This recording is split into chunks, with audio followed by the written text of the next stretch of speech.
Muzeylar bugungi globallashuv davriga kelib ham o'z ahamiyatini yo'qotmayotgan maskanlardan biri hisoblanadi. Geografik tadqiqotlarda muzeylarning o'rni Surxondaryo muzeylari misolda. Ayni mavzudagi ilmiy seminar Termiz davlat muzey qo'riqxonasida bo'lib o'tdi. Navbatdagi lavhamiz shu haqda.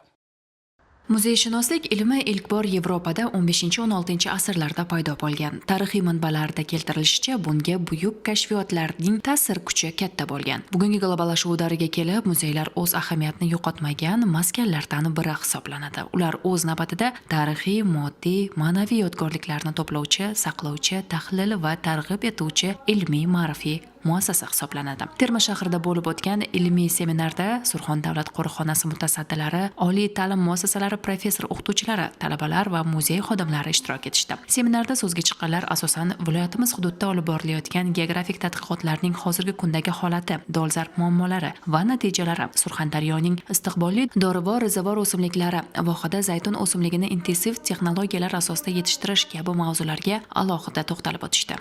Geografik tadqiqotlarning natijalari Surxondaryoning kelajagi uchun juda katta ahamiyatga ega. Men ma'ruzamda dolzarb bo'lgan o'simliklardan seldiriy o'simligining, zira o'simliklarining, rayhon o'simliklarining inson organizmi uchun bo'lgan ahamiyatlari haqida ma'lumot berib o'tdim, chunki hozirgi kunda inson salomatligini saqlashda birinchi o'rinda ziravor o'simliklarning ahamiyati nihoyatda katta. Rayhon o'simliklaridan har kuni iste'mol qilish kerak. Nafaqat unda ovqatlarda ishlatish, hattoki ulardan damlamalar tayyorlab ichishni tavsiya etaman. Shu bilan birgalikda seldiriy o'simliklarining tarkibidagi yog'da eriydigan vitaminlarimiz A, D, E, K vitaminlarimiz inson organizmini doimo yoshartirib kelgan.